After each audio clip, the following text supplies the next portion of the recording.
Exam fail झालो, आता काय? 1 मार्काने फेल, 2 मार्कांनी फेल, 3 मार्कांनी फेल. आता फेल झालेलो आहे, तर आता मी काय करू? हा विद्यार्थ्यांचा सतत माझ्याकडे प्रश्न येतो आहे. दुःखद घटना आहे. बट याच्याबद्दल मला तुम्हाला काही एक सांगण्याच्या अगोदर मला एक छोटीशी स्टोरी सांगतो मी तुम्हाला. 1500व्या दशकामध्ये इतिहासात घेऊन जातो. एक हर्नन कॉर्टेस नावाचा एक कॅप्टन होता, स्पॅनिश कॅप्टन. तो स्पेनवरतून 500 जणांची तुकडी घेऊन मेक्सिकोच्या ॲझटेक साम्राज्यावरती हल्ला करण्यासाठी आला. ॲझटेकच्या सैन्यामध्ये लाखोचं सैन्य. तर त्याच्यासोबत जे लोक होते हर्ननच्या, ते घाबरले. आणि हे हर्ननला कळालं की हे घाबरलेत आता. त्याने आपल्या जवळच्या 2 लोकांना सांगितलं की वापस जा आणि आपण ज्या जहाजांमधून आलोय ती जहाजं जाळून टाक. यालाच काय म्हणतात, तर यालाच रॉबर्ट ग्रीन नावाच्या एका स्कॉलरने डेथ ट्रॅप थिअरी असं म्हटलं. म्हणजे आता जे काही तुमच्याकडे उरलेलं आहे, राहिलेलं आहे, वापस जाण्यासाठी तुमच्याकडे काहीच नाही. आता तुम्हाला लढायचं आहे, जीव प्राण लावून लढायचं आहे. त्याचप्रमाणे तुमच्याकडचंही ऑप्शन, तुमच्याकडचंही तुम्ही प्लॅन बी किंवा सुटका म्हणून जे बॉम्बे हायकोर्टला बघितलेलं होतं किंवा एक सोपी परीक्षा म्हणून बघितलेलं होतं, ते प्लॅन बी तुमच्याकडे आता नाही आहे. मग सर मी फेल झालोय आता, तर मी का फेल झालो, याचं रिझन काय आहे, काय असू शकतं? तर हे रिझन माझ्यापेक्षा जास्त विद्यार्थ्यांना माहिती असेल. मग मी विद्यार्थ्यांना विचारलं, अरे बाबा तू फेल झालास तर का फेल झाला तू? विद्यार्थ्यांचं म्हणणं आहे, सर कॉम्पिटिशन खूप जास्त आहे, स्पर्धा खूप जास्त आहे, स्पर्धा अतिस्पर्धा असल्यामुळे मी नापास झालो. कुठे नाही आहे स्पर्धा? प्रत्येक क्षेत्रात स्पर्धा आहे. अंटिल अँड अनलेस माझं काम काय आहे हे मला माहिती नाही आहे. माझं काम काय आहे हे मला माहिती असायला पाहिजे. तुम्ही ॲक्टर बनायला जा, स्पर्धा. डायरेक्टर बनायला जा, स्पर्धा. मूवी बनवायला जा, स्पर्धा. पण जरी स्पर्धा आहे तरी ते लोक सक्सेस होत आहे. ज्याला ॲक्टिंग माहिती आहे, ज्याला आपलं काम माहिती आहे, तो सक्सेस होणारच. ज्याला गायन माहिती आहे, ज्याला आपलं एक्झॅक्ट काम माहिती आहे, तो सक्सेस होणारच. मग तुम्ही का नाही झालात? एक फेमस पेंटर आहे, होता लिओनार्डो दा विन्सी. नाव ऐकलं असेल तुम्ही, दा विन्ची कोड म्हणून त्याच्यावरती एक चित्रपट पण आला होता मागे. लिओनार्डो दा विन्सीनी सहज ब्रश उचलून पेंट करायला सुरुवात केली का? नाही. त्याला ज्या वेळेस चित्र काढायचं होतं, मनुष्याचं चित्र काढायचं होतं, त्यावेळेस तो एका मॉर्गमध्ये, मॉर्च्युरी म्हणतात, तिथे मेलेले लोक ठेवायचे, तिथे तो गेला. तिथे त्यांनी दिवस आणि रात्र, भरपूर दिवस डेड बॉडीला चिरून त्याचं विच्छेदन करून, काय त्याच्या खाली जो मसल आहे, तो मसल कशा प्रकारे ॲक्ट करतोय, ते जे बोन आहे, हाड आहे, ते कशा प्रकारे ॲक्ट करत आहे, हे कशा प्रकारे ॲक्ट करत आहे की या सरफेसवरती ते मला असं दिसतंय. म्हणजे त्यांनी विच्छेदन करून तो एवढ्या डेप्थपर्यंत, एवढ्या खोलाईपर्यंत गेला, फक्त जाणून घेण्यासाठी की सरफेसवरती ते कसं दिसतंय. ते असं दिसतं, ते अधिक कसं असेल आतमध्ये. तुम्ही सिलेबसचा, तुम्ही जे, त्याला आपलं काम माहिती होतं, त्याचं काम होतं की चित्र काढणं. तुमचं काम होतं सिलेबसचा व्यवस्थित उपयोग तुम्ही केला का, विच्छेदन केलं का? बहुतेक स्टुडंट्स ब्रश घेऊन डायरेक्ट पेंट करायला जातात. तुम्ही सिलेबसचं विच्छेदन केलं का? नाही केलं तर तुम्ही का केलं नाही? तुम्हाला आपलं काम माहिती आहे का? हाच एक मेन प्रश्न आहे. मग का माहिती नाही तुम्हाला हे आपलं काम?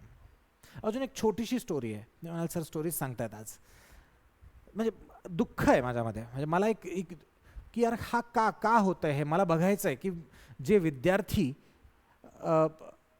एवढे कुठून तरी आलेले आहेत, गावाकडून आलेले आहेत, घरी परिस्थिती खराब आहे सांगतात, त्या विद्यार्थ्यांचं दुःख जे आहे ते का फेल होतात हे मला कळून घ्यायचं आहे.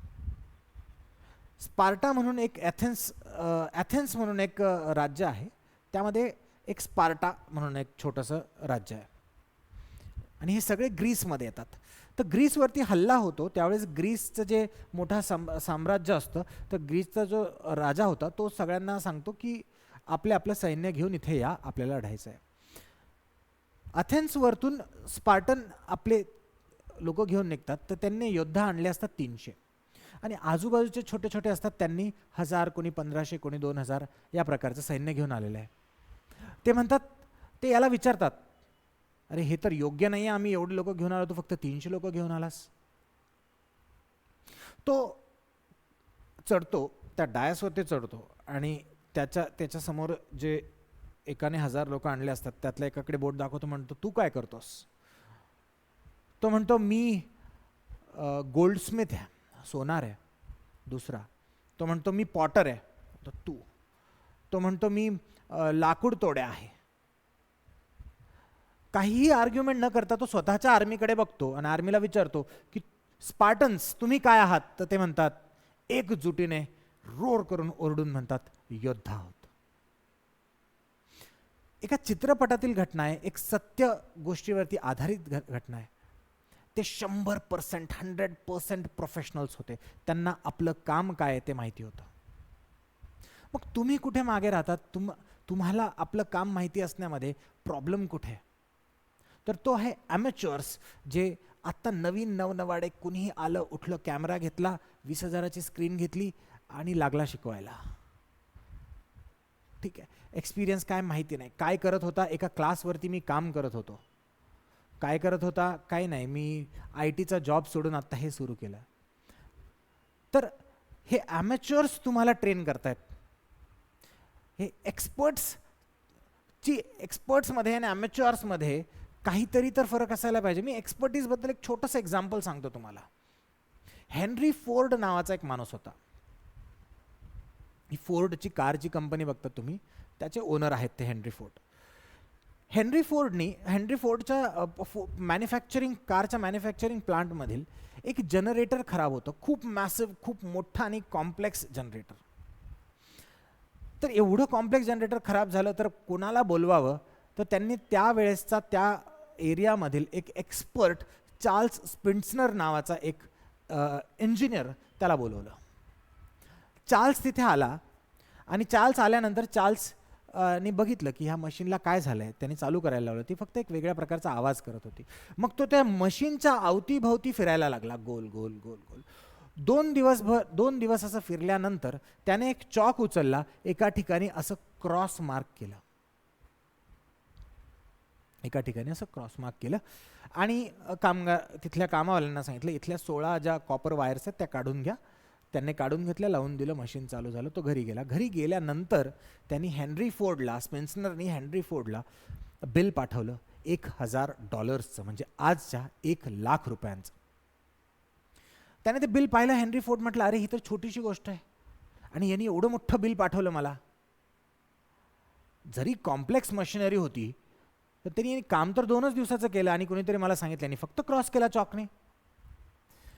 तर त्यांनी काय केलं, आयटमाइज्ड बिल, म्हणजे तो काय म्हटलं की तू आयटम काय काय वापरले त्यानुसार मला बिल पाठव, असं स्पेन्सनरला पाठवलं, चार्ल्स स्पेन्सनरला. चार्ल्स स्पेन्सनरनी त्याला आयटमाइज बिल पाठवलं.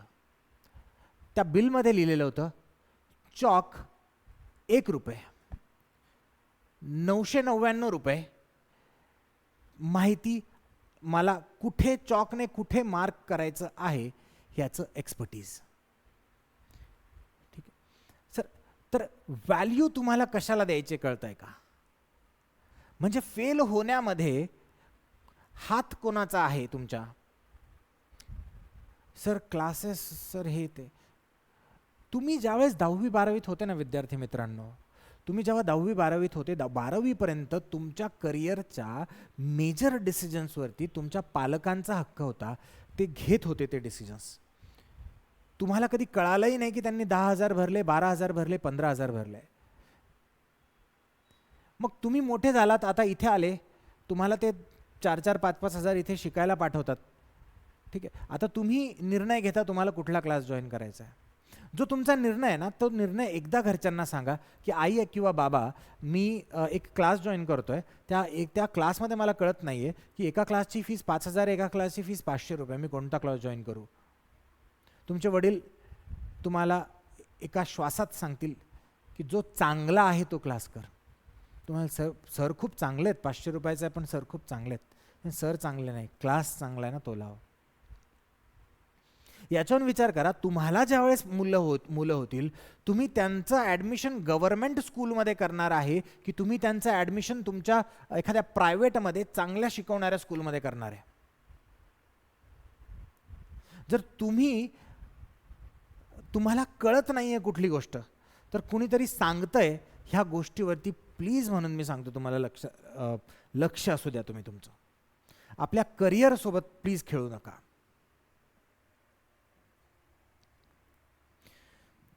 एका शिक्षकाचं काम आहे तुमच्या हातात तलवार देऊन तुम्हाला लढायला शिकवायचं. त्याचं काम हे नाहीये की तुम्हाला खांदा देऊन रडण्यासाठी खांदा द्यायचा. सो प्लीज थोडासा आपल्या करिअरबद्दल विचार करा. आपण चुका कुठे केल्या आहे त्या विचार करा. नवीन एक सत्र सुरू होतं आहे एक्झामचं, एक सत्र संपलेलं आहे. तुम्हाला जर वाटत असेल की बॉम्बे हायकोर्ट किंवा कुठली तरी एक्झाम आहे, काहीतरी नवीन येईल आणि मी एकाच मार्कने राहिलोय मग मी आज जाईल, असं काहीही होणार नाही आहे. ते सत्र संपलेलं आहे, नवीन परीक्षेचं सत्र सुरू झालेलं आहे. आणि मी तुम्हाला या सत्रामध्ये एक छोटीशी चॅलेंज देतो बघा. मी 1-2 दिवसात एक व्हिडिओ घेऊन येईल किंवा मॅडम आणतील तो व्हिडिओ. त्याच्यामध्ये मी तुम्हाला सप्टेंबर महिन्यापर्यंत ग्रुप सीचा टाइम टेबल देईल की कोणता विषय, त्या विषयामध्ये कोणता टॉपिक आहे, तो टॉपिक करायला किती वेळ लागतो, त्या टॉपिकवरती किती PYQs आलेले होते आणि तुम्हाला एका दिवसामध्ये असे किती टॉपिक्स करायचे आहेत. असा एक अखंड टाइम टेबल देतो तुम्हाला मी सप्टेंबरपर्यंत. आणि मेक शुअर करतो की सप्टेंबरपर्यंत तुमचा सिलेबस 2 वेळेस वाचून झालेला पाहिजे. आणि शेवटीला 15 दिवस तर माझा RRR sessions free of cost असतात. तेही 15 दिवस एक्झामच्या अगोदर आम्ही इथे बोलवतो विद्यार्थ्यांना, इथे बसवतो आणि ॲक्च्युअल मेहनत करून घेतो रे बाबांनो. बसवतो, तुम्हाला अभ्यास करायला लावतो, टार्गेट देतो, शिकवत बसत नाही. टार्गेट दिलं, प्रत्येक मधून फिरायचं, प्रत्येक जो स्टुडंट म्हटला झालं त्याचं पुस्तक घ्यायचं, त्याला प्रश्न विचारायचा, झालं नाही म्हणायचं, बस वाच. 11 वाजो, 12 वाजो, 1 वाजो, 2 वाजो. संध्याकाळी 7 वाजेपर्यंतचं टार्गेट असतं. ज्याचं टार्गेट संपलं तो घरी जातो. तो RRR प्रोग्राम, RRR म्हणतात त्याला, रूथलेस रॅपिड रिव्हिजन, तो लास्टला ठेवूया. बट तोपर्यंतची मी तुम्हाला स्ट्रॅटजी देतो. ॲटलिस्ट 2 वेळेस किंवा 1 वेळेस तरी रिव्हिजन होईल तुमचं आत्ता पूर्ण सिलेबस वाचून. सोमवारपासून तर शनिवारपर्यंतचं एक टार्गेट देऊन टाकेल तुम्हाला मी. रविवारी free of cost test series घेईल. बघ ॲटलिस्ट तुम्हाला क्वालिटीची एक टेस्ट तर देऊ द्या मला, मोफत का असो ना. ठीक, चला मग आता ही चॅलेंज ॲक्सेप्ट करा माझी. आणि मग बघा की एक एक्सपर्टीजमध्ये आणि एक नूबमध्ये, अमॅच्युअरमध्ये काय फरक असतो. जो एक व्यक्ती, मी आत्ता रिसेंटली एक सभा बघायला गेलो होतो. त्या सभेमध्ये तो मोठा, एकदम मोठी आसामी विद्यार्थ्यांमध्ये उभा राहून एक केळ्या वगैरे, हे काय, हे शिक्षक नाही आहे. ठीक आहे. So I am giving you challenge. Me challenge देतोय तुम्हाला, अभ्यास देतोय. जे इथे संभाजीनगरमध्ये आहेत त्यांनी इथे या, फ्री आहे, सगळं फ्री. ठीक आहे. आत्तापासून सप्टेंबरपर्यंत तो टाइम टेबल तशा प्रकारे तुम्हाला फॉलो करायचा आहे. That's it. ठीक आहे. चला भेटूया मग. मॅडम भेटतील किंवा मी भेटतो तुम्हाला 1-2 दिवसानंतर तो टाइम टेबल घेऊन. And let's fight and ready राहूया आपण ती तलवार घेऊन फाईट करण्यासाठी. Thank you so much.